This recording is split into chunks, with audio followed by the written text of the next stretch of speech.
गौतम बुद्ध प्रेम और करुणा का संदेश देते थे, लेकिन एक बार तथागत ने देवदत्त के लिए कठोर वचनों का उपयोग किया था और ऐसा करते हुए उन्हें एक अभय नाम के राजकुमार ने सुना था।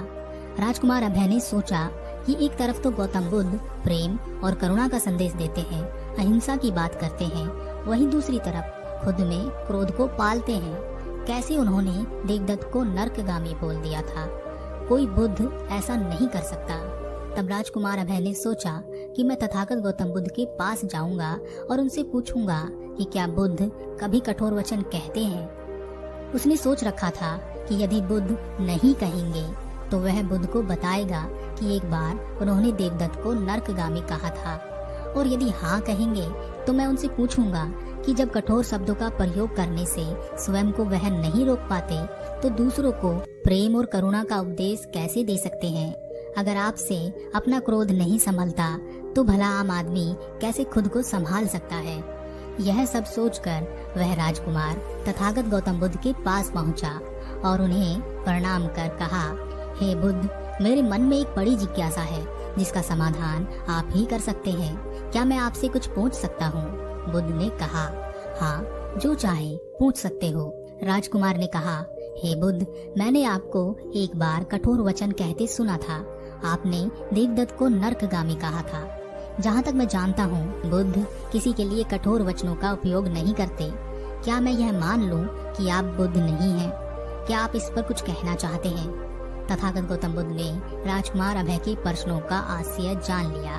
बुद्ध मुस्कुराए और उन्होंने कहा, इसका उत्तर ना तो ना में दिया जा सकता है और ना ही हाँ में दिया जा सकता है। उस समय राजकुमार अभय की गोद में एक छोटा बालक था। यह बालक राजकुमार अभय का पुत्र था। तथागत बुद्ध ने उस छोटे बालक की ओर इशारा करते हुए कहा, राजकुमार, यदि तुम्हारा ध्यान ना रहे और यह बालक अपने मुख में लकड़ी का एक टुकड़ा डाल ले तब तुम क्या करोगे? राजकुमार ने कहा, मैं उसे निकालने का प्रयास करूंगा। बुद्ध ने कहा, क्यों? तुम उसे क्यों निकालना चाहोगे? राजकुमार ने कहा, क्योंकि मैं जानता हूँ वह लकड़ी का टुकड़ा मेरे पुत्र को नुकसान पहुँचा सकता है, उसकी मृत्यु भी हो सकती है। बुद्ध ने कहा, यदि वह लकड़ी का टुकड़ा आसानी से नहीं निकाला जा सकता हो तो तब तुम क्या करोगे? राजकुमार ने कहा, मैं बाएं हाथ से उसका सर पकड़कर दाहिने हाथ की उंगली को टेढ़ा करके उस लकड़ी के टुकड़े को निकालने का प्रयास करूंगा। तथागत बुद्ध ने कहा, और यदि ऐसा करने में बच्चे के मुख से खून निकलने लगे तो? राजकुमार ने कहा, तो भी मेरा यही प्रयास रहेगा कि वह लकड़ी का टुकड़ा किसी न किसी तरह से बाहर निकल आए। बुद्ध ने कहा, और ऐसा तुम क्यों करोगे? राजकुमार ने कहा, ऐसा मैं इसलिए करूंगा तथागत, क्योंकि इस बच्चे के प्रति मेरे मन में दया, करुणा और अनुकंपा है। तथागत बुद्ध ने कहा, राजकुमार, ठीक इसी तरह तथागत जिस वचन के बारे में जानते हैं कि वह मिथ्या या अनर्थकारी है, उससे दूसरों के हृदय को ठेस पहुंचती है, तब उसको वे कभी उच्चारण नहीं करते। पर इसी तरह जो वचन उन्हें सत्य और हितकर प्रतीत होते हैं तथा दूसरों को प्रिय लगते हैं, उनका वे सदैव उच्चारण करते हैं। इसलिए देवदत्त को जो शब्द मैंने कहे थे वह केवल देवदत्त के लिए ही थे, तुम्हारे लिए नहीं थे।